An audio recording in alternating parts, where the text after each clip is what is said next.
Қайырлы күн баршаңызға. Бүгін сіздерге мен AliExpress'тен қалай заказ жасау керектігін көрсететін боламын. Ол үшін алдымен AliExpress'ті біз телефонымызға жүктеп аламыз. Міне біз телефонымызға жүктедік. Енді ашамыз. Ашқаннан кейін төмен жағына қарасаңыздар, мой профиль деп тұрады. Осы кнопканы басамыз. Сосын жоғары жағына қарасаңыздар, войти деп тұрады. Войти деген кнопканы басамыз, сосын міндетті түрде тіркелу қажетпіз. Бесплатная регистрация деп тұр. Соны бассаңыздар, тіркелік шығады. Немесе Facebook, Одноклассник, контакт арқылы кіруге болады. Менде Facebook'та дайын аккаунт бар. Сол үшін мен Facebook арқылы кіретін боламын. Мен уже бұрыннан тіркелгенмін. Төмен жағына түсеміз. Төмен жағында настройка деген кнопканы басамыз. Адрес доставки деп ресейдің туы көрсетіліп тұр. Біз алдымен соны жөндеп шығамыз. Адрес доставканы басамыз. Бас жағында Российский Федерация дегеннің орнына Қазақстан мемлекетін таңдаймыз. Сосын қай қалада тұрасыз, соны таңдайсыз. Мысалы, мен Астананы таңдадым. Осылай сақтаймыз. Сосын қайтадан мой профильді басып, настройкаға қайтадан барамыз.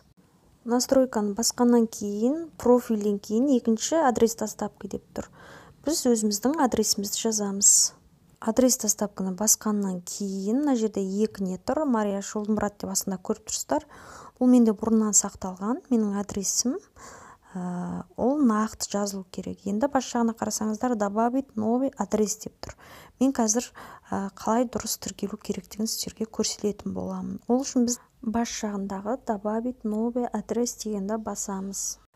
Міне осындай бізге жаңа бет пайда болады. Контактный лицо деп тұр. Оған міндетті түрде өз аты жөніңізді жазасыз. Ол міндетті түрде ағылшынша жазылу керек. Екіншіге номеріңізді жазасыз. Номерді дұрыстап жазу өте маңызды. Үшінші улица деп тұр. Қай көшеде тұрасыз, соны міндетті түрде дұрыстап шығасыз. Міне карта шығып келді. Мысалы, Бауыржан Момышұлы деп жазайық. Көшенің атауында міндетті түрде ағылшынша жазамыз. Мысалы, өзіңіз қандай көшеде тұрасыз, соны міндетті түрде жазуыңыз керек. Астында квартира деп тұр. Квартираға санын жазасыз, қандай квартира. Мысалы, мен 31 деп жаздым. Енді мемлекет Қазақстан деп таңдалып тұр. Қай облыста тұрасыз, қай қалада тұрасыз, міндетті түрде соны дұрыстап жазу керек. Сосын ең соңында почта индексі тұр. Бұл өте маңызды. Егер сіз почта индексін дұрыс жазбасаңыз, сіздің затыңыз дұрыс келмей қалады. Үйіңізге жақын орналасқан почтаны міндетті түрде дұрыстап жазып, сақтап шығамыз. Біз уже бәрін жаздық. Енді нақтылап қайтадан тексеріп шығуыңызға болады. Адресті толық сақтадық. Енді төмен жағына қарасаңыздар, главный деп тұр. Главныйды басамыз, сосын поискны басамыз. Поискны басқаннан кейін мына жерде не алғыңыз келеді, соны жазасыз. Мысалы, әйелдер сағаты деп жазайық орысша. Міне бізге бірнеше товарлар шығып келді. Енді бас жағына қарасаңыздар, лучше совпадение, заказы, фильтр деп тұр. Біз міне бас жағындағы лучше совпадение дегенді басамыз. Бұл кнопкада біз таңдау жасай аламыз. Мысалы, лучше совпадение деген ең жақсы товарлар. Сосын мына жерде екіншіде мысалы бағасының қымбаттығы, үшіншіден бағасы арзан. Сосын кейін қай уақытта товарды осы AliExpress'ке жүктеді. Соның бәрін лучше совпадениеден біз көре аламыз.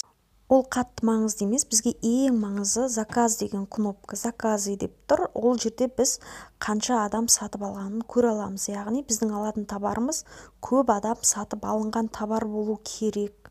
Сол үшін біз заказы деген сөзді басамыз. Мысалы, мына жерде басқаннан кейін ең көп сатылған товар шығып келді. Мысалы, мына жерде бірінші тұрған сағатты 40.799 адам сатып алған. Яғни, оны көп адам сатып алған, оның оценкасы да жақсы деген сөз. Қазір біз соның кіріп, отзывтарды оқып шығатын боламыз. Адамдардың қалдырған пікірін оқимыз. Оған міндетті түрде қарау керек. Бұл не үшін маңызды? Өйткені, егер де сіздің сатып алғай тұрған товарыңызда пікір жоқ, яғни ешкім пікір қалдырмаған, ешкім сатып алмаған болса, ол сенімсіз деген сөз. Енді біз бірінші тұрған сағатты сатып алуға кіреміз. Қарасаңыздар, бесплатная доставка деп тұр. Сосын маңыздысы оценкасына қарау керек. Бұл жерде 4/6 деп тұр.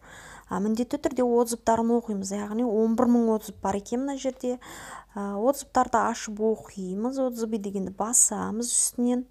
Мына жерде Қазақстанда 197 адам сатып алған екен. Мына жерде қазақстандық бір адам жазған.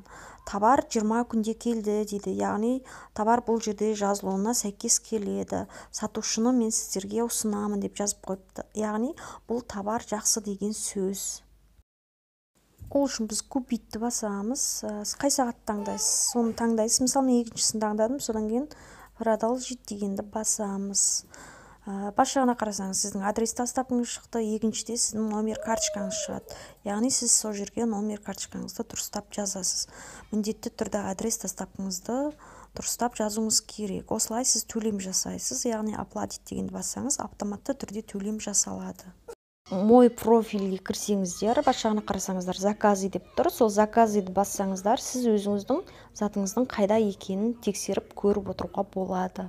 Заказыды басқаннан кейін мене бірнеше товарлар шығып келді. Яғни бұл менің заказ беріп алдырған товарларым. Біріншіде қасықтар тұр, оның астында қазақша айтқанда қадағалау деп тұр. Сол сіз қадағалау деген арқылы затыңыздың қайда екенін біле аласыз. Біз басамыз, бас жағына қарасаңыз трек код деген бар, 16 номерлік сан. Біз сол 16 номерлі трек кодты көшіріп алып, астына қарасаңыз 17 трек деген сайт тұр. Сол сайтқа кіру арқылы немесе Қазпочта арқылы сол трек кодты жазып, затыңыздың қайда екенін біле аласыз. Мен міне трек кодты көшірдім. Енді 17 трекқа кіріп, сол жерге қоямын. Яғни сіздерге мысал ретінде көрсетемін.